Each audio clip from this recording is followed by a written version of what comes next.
नमस्कार मंडळी. आज पौष पौर्णिमेचा शुभ दिवस आहे. या पवित्र पौर्णिमेला आपण शाकंभरी पौर्णिमा म्हणतो. देवी शाकंभरी ही आदिशक्ती मा दुर्गेचे एक करुणामयी रूप आहे. आजच्या या प्रसंगी मी आपणासाठी देवी शाकंभरीची अद्भुत कथा घेऊन आले आहे. ही कथा आपल्याला देवीच्या अपार करुणेची आणि शक्तीची प्रचिती करून देते. शाकंभरी देवीची ही कथा शेवटपर्यंत नक्की ऐका, कारण अशी आस्था आहे की जो कोणी श्रद्धेने ही शाकंभरी देवीची कथा पूर्ण ऐकतो त्याच्यावर देवीची विशेष कृपा होते. त्याला आयुष्यात कोणत्याही गोष्टीची कमतरता भासणार नाही. म्हणून शेवटपर्यंत कथा नक्की ऐका. चला तर मग आपण सुरू करूया शाकंभरी पौर्णिमेची पवित्र कथा. त्या अगोदर एक छोटीशी विनंती करते. मी हा व्हिडिओ खूप मेहनतीने बनवत आहे. माझी मेहनत आवडली तर लाईक नक्की करा आणि कमेंटमध्ये जय शाकंभरी माता नक्कीच लिहा. चला तर मग ऐकूया ती महान कथा. मित्रांनो, प्राचीन काळातील गोष्ट आहे. पृथ्वीवर एक पराक्रमी राक्षस राज्य करत होता, ज्याचे नाव दुर्गमासूर असे होते. दुर्गमासूर अतिशय बलवान आणि धूर्त होता. त्याच्या बुद्धीमध्ये कपट आणि क्रूरता ठासून भरलेली होती. देवतांचा, मानवांचा आणि ऋषीमुनींचा त्याला प्रचंड तिटकारा होता. देवता स्वर्गलोकात सुखसंपन्न जीवन जगत होते. मानव धर्तीवर श्रद्धेने, समाधानाने राहत होते आणि ऋषीमुनी आपल्या तपोबलाने, विद्याबळाने आणि मंत्रशक्तीने तेजस्वी होते. या सर्वांचे ऐश्वर्य, सुख आणि सामर्थ्य पाहून दुर्गमासुराच्या मनात प्रचंड द्वेषाची ज्वाला पेटत होती. तो रोज मुठी वळून विचार करत बसे, या देव, मानव आणि ऋषींचा नाश कसा करता येईल. त्यांना नामशेष करण्याचे कारस्थान त्याच्या मनात सतत चालू होते. मात्र एक प्रश्न त्यालाही सतावत होता. नेमके कुठे आहे या शत्रूंचे बळ? जर हे समजले तर ते बळ काढून घेऊन शत्रूंना दुर्बळ करता येईल, असा त्याचा कावेबाज विचार होता. दिवस जात होते. अखेर एके दिवशी दुर्गमासुराला एका अज्ञात विनाशकारी शक्तीकडून सूचनेचा किरण मिळाला. जणू त्याच्या मनातल्या अंधारातून एक आवाज उमटला, शत्रूचे बळ ओळखून काढ. ज्या शक्तीवर त्यांचा आधार आहे ती शक्तीच त्यांच्या हातून हिरावून घे. शत्रू निर्बल आणि हतबल झाला की त्यांचा सहज विनाश करता येईल. मग अखंड विजय तुझाच असेल. या दुष्ट सल्ल्याने दुर्गमासुराच्या चेहऱ्यावर एक विकृत हास्य पसरलं. त्याने मनोमन ठरवले तो हेच करणार. दुर्गमासुराने आपली योजना पक्की केली आणि तात्काळ तिच्या अंमलबजावणीसाठी निघाला. तो आपल्या विशाल वटवाघुळीच्या पाठीवर बसला आणि तपस्या करण्यासाठी उत्तर दिशेकडे निघाला. त्याचा तो भयंकर पक्षी आकाशातून वेगाने उंच उडत होता. त्या वटवाघुळीच्या पंखांच्या वाऱ्यामुळे अनेक झाडे मोडून खाली पडत होती. वटवाघुळीच्या पाठीवर बसून लांबचा प्रवास करत अनेक दिवसांनी तो थेट उत्तुंग हिमालय पर्वतावर गेला. तेथे जाऊन तो वटवाघळीच्या पाठीवरून खाली उतरला आणि इकडे तिकडे जागा शोधू लागला. त्याने त्या वटवाघळीला परत जाण्याची आज्ञा दिली. आज्ञा मिळताच ते वटवाघूळ आकाशात दूर उडून गेले. मग दुर्गमासूरने आपले कवच काढून बाजूला टाकले आणि कठोर तपश्चर्या सुरू केली. डोंगर दऱ्यांत, बर्फाच्छादित शिखरांवर दुर्गमासूर वर्षानुवर्ष एका पायावर उभा राहून तप करू लागला. त्याच्या तपोबलाने संपूर्ण जग हलून गेले. देवगण चिंतेत पडले, पण त्यांच्याकडे काही चारा नव्हता. अखेर दुर्गमासुराच्या घोर तपस्येमुळे ब्रह्मदेव प्रसन्न झाले आणि हिमालयावर त्या राक्षसासमोर प्रकट झाले. ब्रह्मदेवांनी प्रसन्न हसत विचारले, असुरा, इतकी कठोर तपश्चर्या तू का केलीस? मी तुझ्यावर संतुष्ट झालो आहे. माग, काय वर हवे आहे तुला? दुर्गमासुराने अत्यंत आदराने हात जोडले. आपल्या युक्तीचा यशस्वी पहिला टप्पा पूर्ण झाल्याचा आनंद त्याच्या डोळ्यात चमकत होता. नम्र आवाजात तो ब्रह्मदेवांना विनंती करू लागला, प्रभो, मला असा वरदान द्या की संपूर्ण वेदांचा आणि सर्व मंत्रशक्तीचा ज्ञानभांडार फक्त माझ्याजवळ असू दे. ह्या विश्वातील सर्व ऋषीमुनी, मानव आणि देव यांच्यापासून वेदविद्या आणि मंत्रसामर्थ्य कायमचे दूर होऊ दे. तसे झाल्यास मी सहज सर्व देवांना पराभूत करून जग जिंकू शकतो. दुर्गमासुराचे मागणे ऐकून चारमुखी ब्रह्मदेव क्षणभर विचारात पडले. त्यांना राक्षसाच्या मनातील कपट कळत होते. हा अमरत्व न मागता खूपच विचित्र वर मागत आहे. याचा अर्थ तो काहीतरी काळीकुट्ट योजना आखत आहे, हे ब्रह्मदेव जाणून होते. तथापि तपश्चर्या पूर्ण केल्यावर वर दिला नाही तर ब्रह्मदेवांचा शब्द खोटा ठरेल. परमेश्वर म्हणून दिलेल्या आश्वासनानुसार वरदान देणे त्यांना भाग होते. ब्रह्मदेव हलकेसे हसले आणि त्यांनी उद्गारलं, तथास्तु. ब्रह्मदेवांच्या तोंडून निघालेला तथास्तु हा एकच शब्द ऐकताच दुर्गमासुराच्या डोळ्यात विजयी चमक झळकली. ब्रह्मदेव अंतर्धान पावल्यावर राक्षसाचा अभिप्रेत परिणाम ताबडतोब घडू लागला. वरदान मिळताच संपूर्ण सृष्टीमध्ये एक भयंकर अद्भुत परिवर्तन सुरू झाले. वेदांचे सर्व ज्ञान, ऋचांचे मंगल शब्द, मंत्रांची शक्ती हे जणू पृथ्वी आणि स्वर्गातून उखरून निघून जाऊ लागले. देवता, मनुष्य आणि ऋषीमुनी जे शतकानुशतके वेदांवर आणि मंत्रशक्तीवर आधारले होते, त्या सर्वांचा आधार क्षणात काढला गेला. संपूर्ण वेदज्ञानाचे तेजस्वी महाज्ञानी भांडार पुंजक्यासारखे निघून दुर्गमासुराच्या हातात सामावले. मंत्रांचे सामर्थ्य जादुई शक्तीसारखे उड्डाण करून त्या असुराच्या अंगी प्रवेशू लागले. त्या एका वरदानाचे फळ किती भयंकर होते.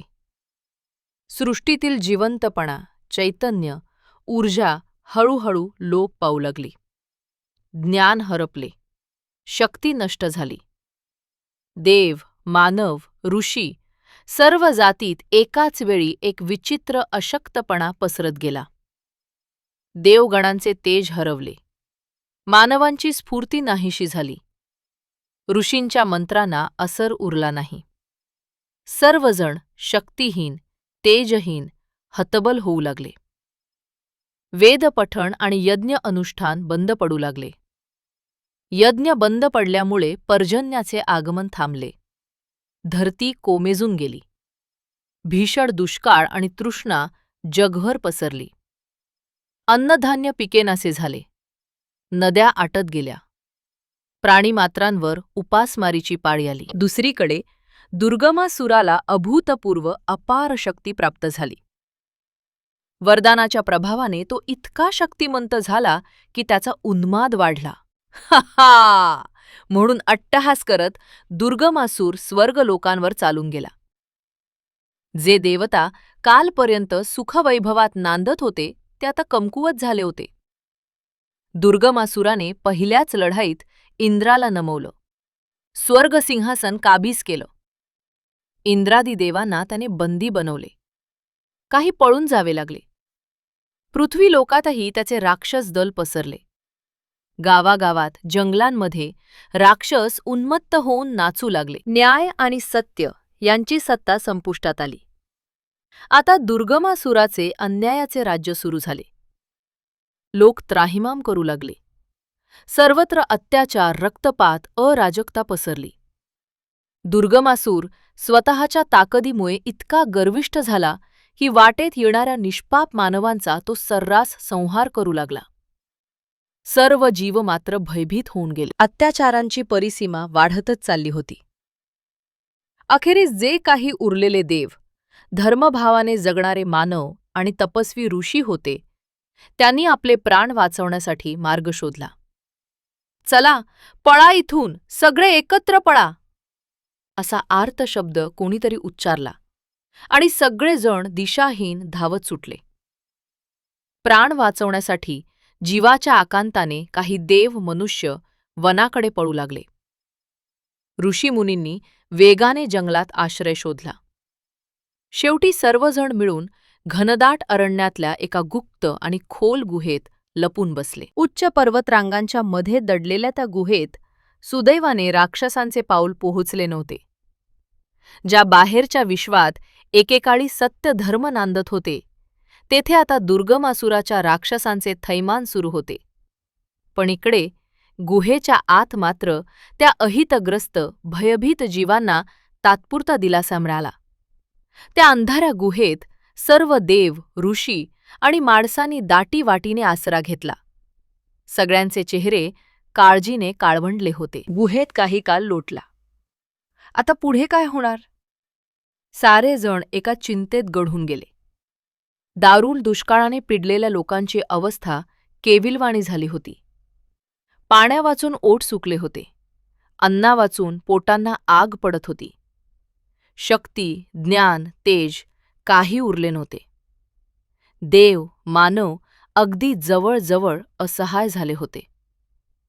त्या काळ्याकुट्ट अंधारात निराशेचे ढग दाटून आले होते. त्यांना आसरा होता तो फक्त एका गोष्टीचा, श्रद्धेचा. बाहुबल नाही, विद्याबळ नाही, कोणताही उपाय शिल्लक नाही. पण अंतःकरणात जी श्रद्धा तेवती होती ती अजून जिवंत होती. मनातील भक्तीची ज्योत पूर्ण विझली नव्हती. देव आपणास नक्की वाचवतील अशी एक सूक्ष्म आशा प्रत्येकाच्या अंतरी होतीच. गुहेच्या त्या अंधकारात जणू परमेश्वराची एक परीक्षा चालू होती. ज्यांच्या मनात श्रद्धेचा दिवा आहे ते या अंधारातही प्रकाश पाहू शकतील. अशा चिंताग्रस्त अवस्थेत अखेर एक दिव्य संकल्प त्यांच्या ठायी प्रकट झाला. सर्वांनी एकमुखाने निश्चय केला की आता जगन्माता आदिशक्ती देवीची उपासना करण्यावाचून अन्य मार्ग नाही. ज्याने सर्व विश्व निर्माण केले ती आदिमाताच आपले रक्षण करू शकते. देव, मानव, ऋषी, मुनी सर्वांनी मिळून त्या गुहेतच परमेश्वरी शक्तीची आराधना सुरू केली. त्या निर्जन गुहेत अचानक भक्तीचा एक नवीन प्रकाश पसरू लागला. अंधाऱ्या भिंतींना जणू मंदिराची पवित्रता लाभली. सर्वांनी मिळून मंत्रोच्चार सुरू केले. देवीनाम जपू लागले. कोणी आपल्या कपाळावर भस्म लावले, कोणी हातात पुष्प घेऊन देवीची स्तुती करू लागले. निराधार जीवांना ती उपासना आधार देऊ लागली. त्या भक्तीच्या सामर्थ्याने भयाचा अंधार दूर होऊ लागला. ऋषीमुनी कमकुवत झाले असले तरी त्यांच्या भावना प्रखर होत्या. देवभक्त मानवांनीही एकाग्रतेने प्रार्थना सुरू ठेवली. सारे जीव संकटात एकत्र येऊन एका मातेला आळवीत होते. त्या प्रसंगी देव, मनुष्य, ऋषी असा भेद कुणालाच नव्हता. सगळे जण आप्तस्वजनांसारखे एकत्र बसून जगदंबेची करुण याचना करत होते. हे आदिमाते, आमचा त्राता तूच आहेस. आम्हाला या असुराच्या तावडीतून सोडव. अखेर त्यांच्या परमश्रद्धेला यश आलं. त्याग, भक्ती आणि विश्वास यांच्या परीक्षेत ते उत्तीर्ण झाले. एका सकाळी त्या गुहेतलं वातावरण अचानक अत्यंत मंगलमय झाल्यासारखं भासलं. सर्व भक्त ध्यानस्थ होते. तेवढ्यात एक तेजस्वी प्रकाशकण गुहेत प्रकटू लागला. पाहता पाहता तो तेजोमय प्रकाश वाढत गेला आणि त्यातून एक सुंदर स्त्री आकृती साकार होऊ लागली. भक्तांनी डोळे चोळून पाहिलं. ही काय दिव्य कृपा! समोर साक्षात भगवती अवतरली होती. सर्वांनी आवक होऊन तो भव्य चमत्कार बघितला आणि आनंदाश्रूंनी त्यांच्या डोळ्यांचे कोपरे ओलावले. दिव्य प्रकाश कमी झाला आणि देवीचे पूर्ण रूप प्रत्यक्ष दिसू लागले. पण हे रूप अनोखे होते. कोणत्याही मानवासारखे मांसल देह नव्हते, तर संपूर्ण निसर्गाचा मिलाफ होऊन ती देवी साकारली होती. तिचा बांधा उंच पर्वतरांगांप्रमाणे भासत होता. देहावर हिरवीगार झाडांची शोभा होती. अंगभर रंगीबेरंगी फुलांचे अलंकार होते. पानांची मोत्यांसारखी माळ होती. तिच्या हातात झळाळते शस्त्र होते, परंतु त्या हातांच्या दंडावर वेलींनी गुंफलेले वलय होते. कपाळावर कमळाच्या पाकळ्यांचे मुकुट होते, तर कानांमध्ये लहान फळांचे कुरहार होते. पायांखाली धरित्रीचं तेज, अंगाभोवती वाऱ्याची चादर, विविध फळांनी सजलेली ती प्रतिमा कितीही निरखली तरी संपत नाही अशी होती. भक्तजन थक्क झाले. किती विलक्षण रूप आहे देवीचं, कोणीतरी भक्त प्रेमाने उद्गारला. खरंच, आगळी वेगळी आणि भव्य अशी ती मूर्ती होती. तिचे डोळे तर अत्यंत अद्भुत होते. 1-2 नव्हे तर शेकडो डोळे. देवीचा संपूर्ण मुखमंडल आणि अंगकांतीत जागोजागी तेजस्वी नेत्र दिसत होते. जिकडे पाहावे तिकडे तिचे दयाळू डोळे चमकत होते. त्या प्रत्येक डोळ्यात करुणा आणि वात्सल्य ओसंडत होते. हे दृश्य पाहून सर्वजण मंत्रमुग्ध झाले. एका ऋषींनी आश्चर्याने म्हटले, देवीच्या रूपात 100 नेत्र आहेत. तेव्हापासून भक्त तिला शताक्षी देवी म्हणून संबोधू लागले. देवी शताक्षी अवतरताच तिच्या नेत्रांमधून अश्रूंचा वर्षाव सुरू झाला. मात्र हे अश्रू दुःखाचे नव्हे तर कृपेचे अमृत होते. देवीच्या 100 डोळ्यांतून निघणाऱ्या त्या कृपामृताने एक आल्हाददायक पावसाची सरच जणू गुहेत कोसळली. गंगेच्या प्रवाहासारखा निर्मळ जल वर्षू लागले. ते पवित्र पाणी ज्याच्या अंगावर पडलं त्याचे साऱ्या क्लेश दूर होत होते. तहानलेल्यांच्या तोंडात थेंब पडताच जीव सुखावले. लोक आनंदाने मुख आकाशाकडे करून ते अमृत वर्षाव स्वीकारू लागले. काही क्षणातच गुहेबाहेरही पावसाच्या धारा कोसळू लागल्या. वर्षानुवर्षे कोरडी पडलेल्या जमिनीला पाण्याचे अजस्र थेंब मिळाले. बाहेर नदी नाले दुथडी भरून वाहू लागले. आकाशातून अन्नदाता पाऊसधारा अवतरल्या होत्या. दुष्काळाचा नायनाट होऊ लागला. धरती मातेच्या कणाकणात नवा संजीवनी संचार झाला. इकडे गुहेतही अद्भुत चमत्कार घडू लागले. देवीने प्रेमळ नजरेने भोवताल पाहिले आणि हात हलवला. तिच्या अंगावरील वेलींवर लगेचच टवटवीत भाज्या लागल्या. फुलाफळांनी लगडलेल्या वनस्पती जमिनीतून वर यायला लागल्या. क्षणार्धातच गुहेत 4ही दिशांना हिरव्यागार भाज्या आणि गोड फळांचे ढीग अवतरले. भरपूर शाकम भाज्या, विविध रसाळ फळे आणि धान्याचे सुगंधित पुंज सर्वत्र पसरले. काही क्षणांपूर्वी जेथे उपासमारीची चटका होता तेथे आता सुग्रास अन्नाचा सुगंध दरवळू लागला. भक्त लोकांच्या आनंदाला पारावार उरला नाही. देवीने स्वतः पुढे होऊन प्रेमाने त्या उपाशी पोटांना अन्न वाढायला सुरुवात केली. आईच्या मायेने सर्वांना पोटभर खाऊ घातले. ज्यांना कित्येक दिवसांनी अन्नाचे तोंड पाहायला मिळाले नव्हते ते गोड अश्रूंनी त्या अन्नावर तुटून पडले. काही लहान मुलं अन्न मिळाल्याच्या आनंदाने हसत होती. काही ज्येष्ठ व्यक्ती जय शाकंभरी माता असा जयघोष करून ते अन्न ग्रहण करत होते. भाज्यांचे रुचकर पदार्थ आणि फळांचे मधुर स्वाद चाखून साऱ्यांचे शरीर व मन तृप्त झाले. जीवनाचा नवा ऊर्जास्रोत प्राप्त झाल्यासारखे वाटले. सगळ्यांनी मिळून देवीचे आभार मानले. कोणी पदर खोचून नतमस्तक झाले, कोणी दोन्ही हात वर करून देवीची स्तुती केली. त्या क्षणी सर्व लोक आपल्या दुःखद समयाला विराम देणाऱ्या देवीलाच शाकंभरी देवी म्हणून पुकारू लागले. कारण तिने शाक आणि अन्नाद्वारे सर्वांचे पालनपोषण केले होते. तिचे नाव सार्थ झाले होते. शाकंभरी, अन्नदात्री जगदंबा. गुहेतील आसरा घेतलेल्या लोकांना आता भीतीचे कारण उरले नव्हते. देवीच्या आगमनाने आधीच त्यांचा उत्साह दुणावला होता. शरीर मन तृप्त होताच त्यांना आपले खरे कार्य आठवले. ज्यासाठी देवी अवतरली होती ते कार्य पूर्ण करण्यासाठी आता सर्जनशील पाऊल उचलायचे होते. देवी शाकंभरीने क्षणभर डोळे मिटून मान वर केली आणि आपले दिव्य दर्शन दिल्याबद्दल सर्वांच्या अंतःकरणातील कृतज्ञतेची भावना तिने ग्रहण केली. प्रत्येक जण देवीकडे आशेने पाहत होता. देवीने प्रसन्न हसून सभोवताली पाहिले. बालकांनो, भय सोडा. जणू तिचे डोळे तसे सांगत होते. मग शाकंभरी माता त्या गुहेच्या प्रवेशद्वाराजवळ गेली. हातातील प्रकाशमान चक्र तिने गुहेच्या तोंडाशी स्थापून दिले. तिच्या शक्तीच्या स्पर्शाने ते चक्र प्रचंड आवेगाने फिरू लागले. आणि एका तेजस्वी ढालीप्रमाणे संपूर्ण गुहेचा संरक्षण कवच बनले. आता गुहेतील भक्त मंडळी निर्धास्त राहू शकत होती. तोपर्यंत जरी कुणी राक्षस येथे येऊन पोहोचले तरी देवीच्या चक्रामुळे आतल्यांना इजा पोहोचवणे अशक्य होते. सगळे भाविक देवींना वंदन करत म्हणाले, माते, आता आम्ही सुरक्षित आहोत. यानंतर देवीने एका गर्जनेने सर्वांचे लक्ष वेधून घेतले. तिच्या हातात त्रिशूल आणि धनुष्यबाण प्रगट झाले. कमरपट्ट्यात तलवारी चमकू लागल्या.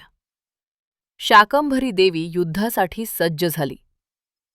तिच्या मुखावरील करुण भाव आता रणरागिणीचे तेज घेत होते. ती आपल्या तेजस्वी रूपात गरजली. दुर्गमासुराचा अंत करण्यासाठी आदिशक्तीचे स्वरूप अवतरले आहे. गुहेतील सर्व भक्तांच्या अंगात एक शहारा भरून गेला.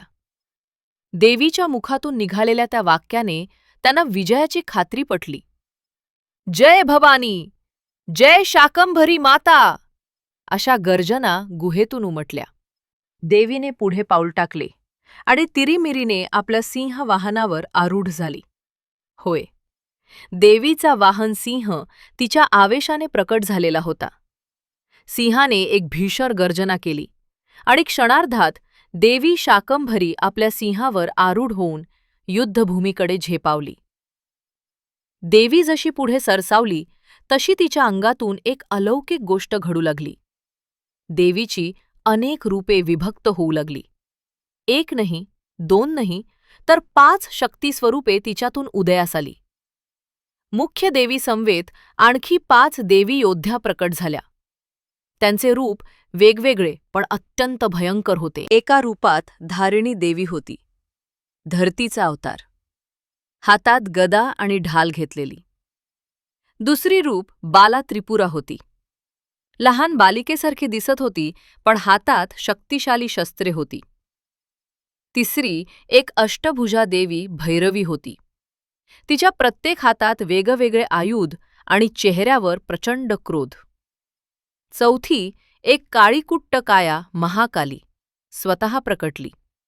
उंच अंगकाठी, लाल डोळे आणि रुधिराने तृप्त झाल्यासारखी जीभ विरलेल्या अवस्थेत. आणि मुख्य तेजस्वी जगदंबा शाकंभरी तर होतीच, आपल्या सिंहावर आरूढ. देवीच्या या सर्व शक्ती अंशांना पाहून स्वर्गातून इंद्रादी देवही विस्मित झाले. इतक्यात दुर्गमासुराला बातमी समजली की काही रहिवासी एकत्र येऊन कोण्या देवतेची आराधना करत आहेत आणि त्या प्रभावाने पाऊस पडू लागला आहे. स्वतःच्या सत्तेवरील हे संकट ओळखून तो संतापाने लालबुंद झाला. कोण आहे ती शक्ती जी माझ्या इच्छेविरुद्ध पाऊस पाडते? माझ्या राज्यात माझ्या विना काही घडणार नाही, तो प्रचंड गरजला. त्याने आपल्या राक्षसी सैन्याला हुकूम दिला की तात्काळ जाऊन त्या शक्तीचा नाश करा. दुर्गमासूर स्वतःही रणांगणात तलवार उपसून उतरला. त्याच्या भोवती असंख्य राक्षसांची फौज लोहलोट होत होती. तलवारी, भाले, गदा यांनी सज्ज होऊन ते महाभयानक सैन्य मार्गक्रमण करू लागले. जमिनीला कंप पडे, आकाशात अंधार दाटून आला. राक्षसांच्या पावलांचा धडका पृथ्वीला बसू लागला. दुर्गमासुराचा क्रोध चरमसीमेवर पोहोचला होता. अग्नीप्रमाणे जळणाऱ्या त्या असुर सेनेसमोर एक विशाल तेजाचा पुंज अचानक प्रगटला. त्या तेजातून सिंहावर आरूढ शाकंभरी देवी प्रकट होताच युद्धभेरी वाजल्यासारखे भासले. देवीसमोर येताच दुर्गमासूर खो खो हासला आणि उपहासाने ओरडला, हे बघा, एक बाई माझ्याशी युद्ध करण्यास आली आहे. मला आव्हान देते. त्याच्या शब्दात स्त्री जातीबद्दल घृणा आणि अवमानना होती. पण जगन्मातेला त्याच्या बोलण्याने राग येण्याऐवजी हसू आले. देवी शांत स्वरात पण दणदणीत आवाजात म्हणाली, असुरा, तू मला ओळखले नाहीस. मी ही सामान्य स्त्री नाही, तर संपूर्ण सृष्टीची जननी आहे. तू वेदांचे ज्ञान चोरून या पृथ्वीचा नाश केलास. आता तुझे पाप भरून निघेल. दुर्गमासूर गुरगुरला, अगं मातेची अवतार म्हणवते स्वतःला? माझी शक्ती पाहिली आहेस का? सगळे देव माझ्या पुढे हतबल झालेत. तुला तरी काय समजावे? चल, तुझा पराभव आज माझ्या हातून अटळ आहे.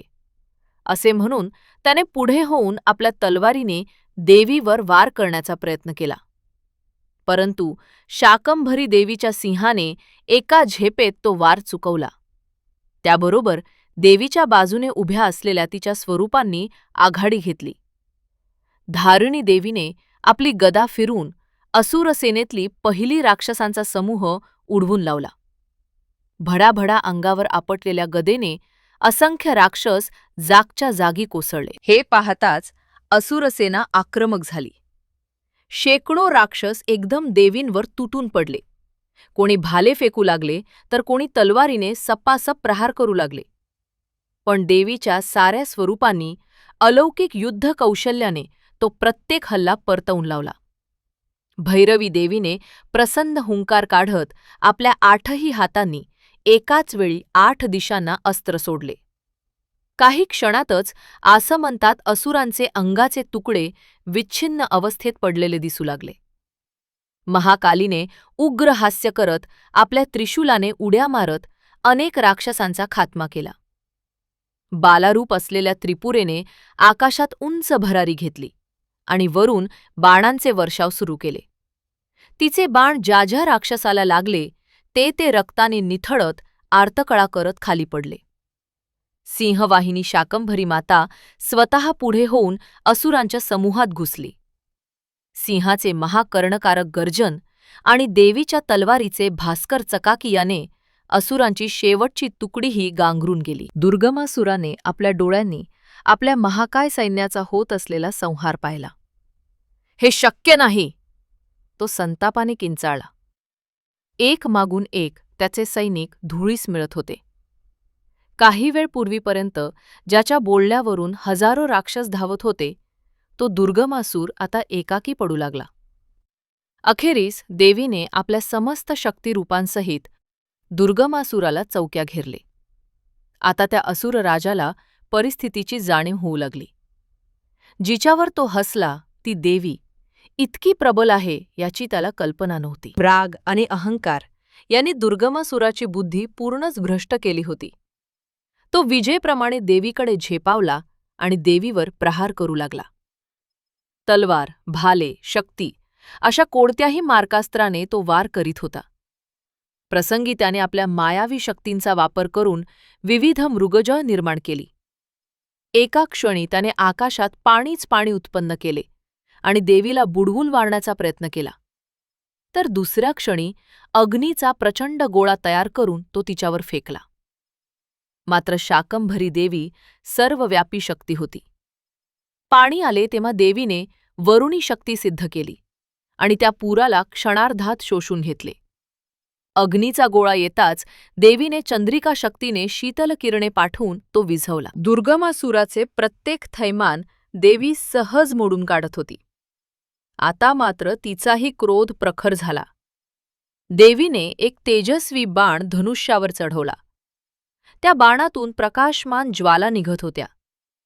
राक्षसांना नष्ट करण्याची देवीची अखेरची अस्त्र सज्ज झाले. दुर्गमासूर जीवाच्या भराने पुढे येत असतानाच देवीने भुवया जवळ करून लक्ष घेतले आणि धनुष्याचा ताण सोडला. फडाक असा भल्लाट आवाज करत अजय असा देवीचा तीक्ष्ण बाण सुटला आणि वीज तुटून पडावी तसा जाऊन थेट दुर्गमासुराच्या छातीचा भेद करून गेला. एक दीर्घ किंकाळी हवेत घुमली. दुर्गमासुराचा देह जमिनीवर कोसळला. त्याच्या हातातून तलवार निसटून दूर जाऊन पडली. डोळे फिरले आणि काही श्वासात तो दुष्ट राक्षस निष्प्राण झाला. ज्या दुर्गमासुराने देवमनुष्यांचे जिणे दुर्लभ केले होते त्याचा शेवटी सर्वनाश झाला होता. दुर्गमासुराच्या पतनासोबतच त्याने पृथ्वीवर पसरवलेला अंधकारही नाहीसा होऊ लागला. आकाशातला काळा धूर नाहीसा झाला. पहाटेचा स्वच्छ प्रकाश पसरला. धरणी मातेने सुखाचा निश्वास सोडला. रक्तपात थांबले. अत्याचारांचे मळब दूर झाले. राक्षससेना पूर्णतया नष्ट झाली होती. काही उरले सुरले भीतीदराने पळून गेले. जगावरचं महाकराळ संकट देवीने नाहीसं केलं होतं. देवी शाकंभरीच्या विजयाचा जयघोष तीनही लोकांमध्ये पसरला. स्वर्गात इंद्रादी देवांनी जय शाकंभरी देवी, जय आदिमाता असा पुकार केला. पृथ्वीवर जनसामान्यांनी पुन्हा सूर्यदर्शन पाहून आनंदोत्सव साजरा केला. अरण्यातल्या त्या गुहेत जे स्तब्ध होऊन युद्धाचे भयावह आवाज ऐकत होते, ते देवीच्या विजयाच्या दुंदुभीने हरखून गेले. देवीने विजयी होऊन पुन्हा गुहेकडे प्रस्थान केले. गुहेबाहेर अद्याप तिचे रक्षणकर्ते चक्र फिरत होते. देवी पुढे आली तसे ते चक्र मंदावत थांबले. गुहेत प्रवेश करताच सर्व जीव देवीच्या चरणांवर कोसळले. माते, तुम्ही आम्हाला वाचवले. प्रत्येकाच्या डोळ्यात आनंदाश्रू तरळले होते. हृदयात कृतज्ञता दाटून आली होती. देव, मानव, ऋषी जे सर्वजण एकत्र होते त्यांनी एक उत्सव करू लागले. कोणी ताल वाजवू लागले, कोणी शंखध्वनी, कोणी घंटे वाजवल्या. त्या गुहेत मंगलमय गजर सुरू झाला. शाकंभरी देवीने सर्वांकडे प्रेमळ दृष्टीने पाहिले आणि हात उंचावून आशीर्वाद दिला. तिच्या अंगातून एक प्रकाश किरण बाहेर पडला आणि ज्याच्या ज्याच्या अंगावर तो पडला त्या प्रत्येकास जणू जुने सामर्थ्य परत मिळाल्यासारखे झाले. देवांच्या अंगात पूर्वीचे अमरत्व आणि तेज पुनर्जीवित झाले. ऋषीमुनींच्या मनातले सारे वेदज्ञान परत जागे झाले. मानवांना पराक्रमाची नवचेतना प्राप्त झाली. दुर्गमासुराने हडपून नेलेले वेदांचे ज्ञान आणि मंत्रांचा महिमा पुन्हा मूळ ठिकाणी परतला. स्वर्गलोकात गुरुकिल्ली असलेले चारही वेद त्यांच्या स्थानाला गेले. यज्ञकर्म पुन्हा सुरू होणार अशी चिन्हे दिसू लागली. सृष्टीमधील संतुलन परत आले होते. तेव्हा देवी शाकंभरी मधुर वाणीत सर्व उपस्थितांना संबोधित करते झाली. वत्सांनो, ती म्हणाली, आपणास जे ज्ञान प्राप्त झाले आहे तेच खरे अमूल्य आहे. वेदविद्या आणि सत्यज्ञान हीच माझी वाणी आहे. माझेच एक रूप आहे. मंत्रशक्ती हीच माझी शक्ती आहे. त्यामुळे ज्ञानाची उपासना करा. सत्याचा मार्ग चालवा. मंत्रशक्तीची भक्तिभावाने आराधना करा. यातूनच माझी खरी पूजा होईल आणि तुमचे कल्याण साधेल. देवीचे शब्द कानात साठवून सर्वांनी माना डोलावल्या. ज्ञानाची ही दिव्य शिकवण प्राप्त करून सर्वजण धन्य झाले. देवी पुढे हसली आणि म्हणाली, तुम्हा सर्वांचे रक्षण करणे हे माझे कर्तव्य होते. जेव्हा जेव्हा धर्माचा, सत्याचा आणि सद्भावनेचा रक्षण करण्यासाठी आवश्यकता भासेल तेव्हा मी अशाच रूपात अवतरत राहीन. साऱ्या लोकांनी एकसुरात उत्तर दिले, माते, तूच आमची आदिशक्ती जगदंबा आहेस. आम्ही तुझ्या कृपेचे ऋणी आहोत. देवीने आशीर्वाद देत आपले दोन्ही हात वर केले. त्या क्षणी आकाशातून पुष्पवृष्टी झाली.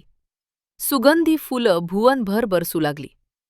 घंटानाद, शंखनाद आसमंतात घुमला. पुष्पवृष्टी थांबताच देवी शाकंभरीचे रूप हळूहळू लोपू लागले. प्रकाशाच्या एका तेजोमय गोळ्यात ती रूपांतरित झाली आणि जय माता दी असा दिव्य घोष गुंजवत देवी अंतर्धान पावली. देवीच्या जयघोषाने संपूर्ण गुहा आणि सभोवताल दणाणून गेला. सगळेजण काही काळ हात जोडून त्या जागेला वंदन करत उभे राहिले जिथे देवीचे तेज प्रकट झाले होते. वातावरण अद्यापही सुगंधित आणि पवित्र होते. संकट पूर्णतः दूर झाले होते. देव, मनुष्य आणि ऋषी आता नवचैतन्याने भरलेले होते. त्यांनी बाहेर येऊन पाहिले तर सर्वत्र हिरवळ पसरली होती. नद्या पाणी भरून वाहत होत्या. प्राणी पक्षी मुक्तपणे आनंदाने हालचाल करत होते. स्वर्गलोकातूनही देवांनी आपापल्या स्थानावर परत जाण्यास पूर्वतयारी सुरू केली. इंद्राचा दरबार पुन्हा सजू लागला. ग्रह आपापल्या कक्षेत शांतपणे फिरू लागले. मानवांनी आपल्या गावांकडे प्रस्थान केले. राक्षसांचा पाडाव झाल्यामुळे अबालवृद्ध सुखावले होते. अन्नधान्याची भांडी भरून ठेवू लागले. त्या दिवसापासून सर्व जगाने ठरवले की या अद्भुत प्रसंगाची आठवण ठेवावी. देवी शाकंभरीने जे उपकार केले ते कधीही विसरता कामा नयेत.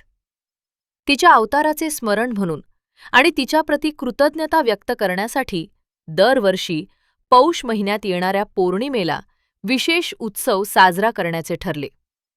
त्या उत्सवाला शाकंभरी पौर्णिमा असे नाव दिले गेले. प्राचीन काळी ज्या रात्री देवी प्रकटली ती पौर्णिमेची रात्र होती. चंद्र पूर्ण तेजाने चमकत होता. त्याच्या प्रकाशात देवीचे तेज दिपून गेले होते. म्हणून पौष पौर्णिमेला हा दिवस पाहिला जातो.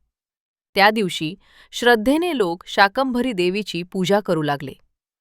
तिला आवडणाऱ्या भाज्या आणि फलांचा नैवेद्य अर्पण करू लागले.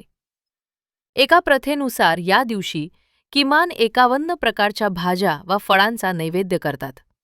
काही ठिकाणी तर 81 प्रकारच्या वनभाज्यांनी देवीला नैवेद्य अर्पितात. कारण देवीने भूतलावर अन्नाचा महापूर आणून सर्वांची भूक भागवली होती.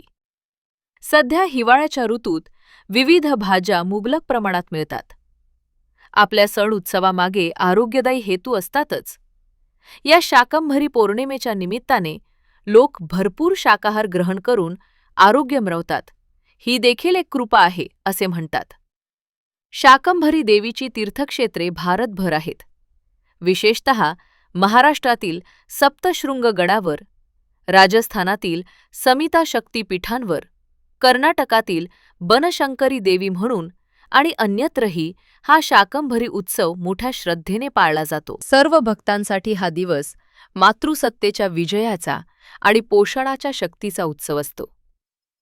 जगन्माता शाकंभरी देवीने युगानुयुगे मानवजातीचे रक्षण केले आहे. तिची कथा आपल्याला शिकवते की श्रद्धा ठेवणाऱ्याचे रक्षण भगवती स्वतः करते. मनुष्यावर कितीही कठीण संकट आले तरी देवाचरणी अढळ विश्वास ठेवल्यास मार्ग निघतोच. त्यामुळे प्रत्येकाने सदैव सत्य आणि धर्म यांचा मार्ग अनुसरावा व परमशक्तीवर श्रद्धा ठेवावी, हा या कथेमागील महत्त्वाचा संदेश आहे. प्रिय मित्रांनो, ही होती देवी शाकंभरी पौर्णिमेची अद्भुत कथा.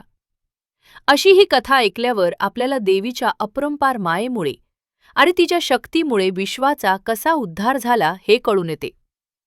देवी शाकंभरी खऱ्या अर्थाने माऊली बनून अवतरली आणि तिने आपल्या लेकरांचे पालनपोषण करून रक्षण करून दाखवले. म्हणूनच तर आपण आजही पौष पौर्णिमेला तिची आठवण ठेवून उपासना करतो. तुम्हाला ही कथा कशी वाटली ते आम्हाला जरूर कळवा. आपल्या प्रतिक्रिया आमच्यासाठी मोलाच्या आहेत. कथा आवडली असल्यास नक्की लाईक करा, कमेंट करा, शेअर करा आणि आमच्या चॅनलला सबस्क्राईब करायला विसरू नका.